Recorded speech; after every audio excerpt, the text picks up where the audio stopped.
जब हम ब्राउजर में किसी वेबसाइट का नाम टाइप करते हैं तो कितना सीधा साधा सा लगता है ना। पर असल में पर्दे के पीछे पूरा इंटरनेट भरोसे पर चलता है, एक ऐसी छुपी हुई व्यवस्था। और अगर ये भरोसा टूट जाए तो हम बहुत ही खतरनाक रास्तों पर भटक सकते हैं। आज की हमारी कहानी इसी टूटे हुए भरोसे की है, एक चेतावनी। तो आज हम क्या क्या देखने वाले हैं? पहले हम इंटरनेट की उस अदृश्य फोन बुक को समझेंगे। फिर देखेंगे कि एक छोटा सा रिक्वेस्ट कैसे एक लंबा सफर तय करता है। इसके बाद हम उस स्याह पक्ष को देखेंगे जहां इस भरोसे को तोड़ा जाता है। और हाँ, सबसे जरूरी हम ये भी जानेंगे कि इस डिजिटल दुनिया में खुद को सुरक्षित कैसे रखा जाए। चलिए तो फिर शुरू करते हैं बिल्कुल बुनियाद से। आखिर वो कौन सी चीज है जो इंटरनेट पर हमारी जिंदगी को इतना आसान बना देती है? सोच कर देखिए, क्या होता अगर हर दोस्त का फोन नंबर याद रखना पड़ता? बहुत मुश्किल हो जाता, राइट? बस डीएनएस इंटरनेट के लिए बिल्कुल यही काम करता है। ये google.com जैसे आसान से नाम को 142.250.190.14 जैसे उलझे हुए नंबरों में बदल देता है, ताकि हमें ये सब याद रखने का झंझट ही ना हो। यही तो कमाल है डीएनएस का। ये इंटरनेट को हमारे यानी इंसानों के समझने लायक बनाता है।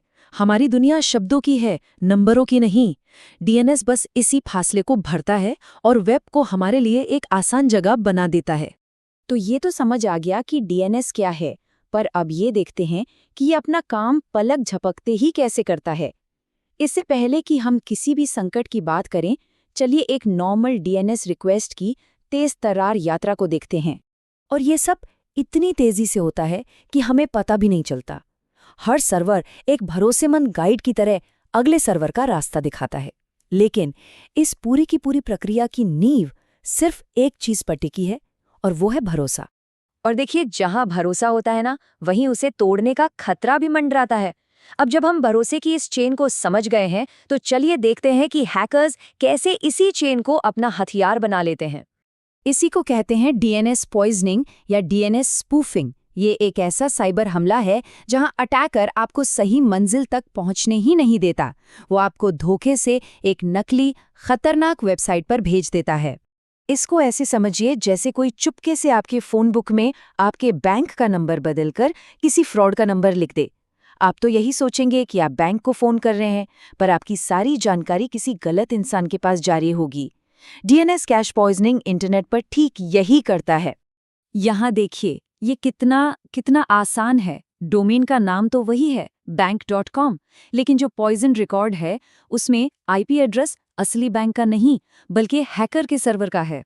एक छोटा सा न दिखने वाला बदलाव, जिसके नतीजे बहुत भयानक हो सकते हैं। चलिए अब जरा एक असली दुनिया के उदाहरण से समझते हैं कि इस तरह के हमले के नतीजे कितने गंभीर हो सकते हैं। अब देखिए, जो इंसान वेबसाइट इस्तेमाल कर रहा है उसकी तरफ से तो सब कुछ नॉर्मल है। वेबसाइट का एड्रेस एकदम सही, डिजाइन भी हूबहू वैसा ही। वो अपना यूजर नेम, पासवर्ड डालते हैं और बस काम हो गया। उनकी सारी जानकारी चोरी हो गई। और सबसे डरावनी बात पता है क्या है? उन्हें इसका एहसास तक नहीं होता कि उनके साथ धोखा हो चुका है। वो तो बस यही सोचते हैं कि शायद इंटरनेट स्लो है या वेबसाइट में कोई दिक्कत आ गई है। लेकिन सच तो ये है कि उनकी डिजिटल पहचान की चाबियां अब किसी और के हाथों में हैं। तो ये तो हुई खतरे की बात, लेकिन अच्छी खबर ये है कि हम लाचार नहीं हैं। अब चलिए देखते हैं कि हम अपने इस डिजिटल कंपास को कैसे सुरक्षित रख सकते हैं, ताकि हम हमेशा सही रास्ते पर चले। देखिए, एक सुरक्षित, प्राइवेट डीएनएस सर्विस पर स्विच करना एक बहुत ही समझदारी भरा कदम है। ये न सिर्फ आपको ज्यादा सिक्योरिटी देता है, बल्कि आपकी प्राइवेसी और इंटरनेट की स्पीड को भी बेहतर कर सकता है। तो सवाल ये है कि इनमें से कौन सा चुनें? खैर, ये आपकी जरूरत पर निर्भर करता है। अगर स्पीड सबसे जरूरी है तो गूगल का डीएनएस एक बढ़िया ऑप्शन है। अगर प्राइवेसी पहली प्राथमिकता है तो क्लाउडफ्लेयर को देखिए। और अगर विज्ञापनों से छुटकारा पाना है तो एडगार्ड डीएनएस आपके लिए है। फैसला पूरी तरह से आपका है। अच्छा, एक और चीज है, डीएनएसईसी। आप इसे इंटरनेट के लिए एक डिजिटल सील या सिग्नेचर की तरह समझ सकते हैं। ये पक्का करता है कि आपको जो जानकारी मिल रही है वो असली है और रास्ते में किसी ने उसके साथ कोई छेड़छाड़ नहीं की है। ये भरोसे की एक और परत जोड़ देता है। तो आखिर में बस एक सवाल, पूरी डिजिटल दुनिया भरोसे पर टिकी है, पर इस भरोसे को हम वेरीफाई कैसे करें? इसके लिए हमें सतर्क रहना होगा और सही टूल्स का इस्तेमाल करना होगा। ये जानना कि सिस्टम कैसे काम करता है और उसे सुरक्षित कैसे रखना है, इस डिजिटल युग में जागरूक रहने का पहला और सबसे ज़रूरी कदम है।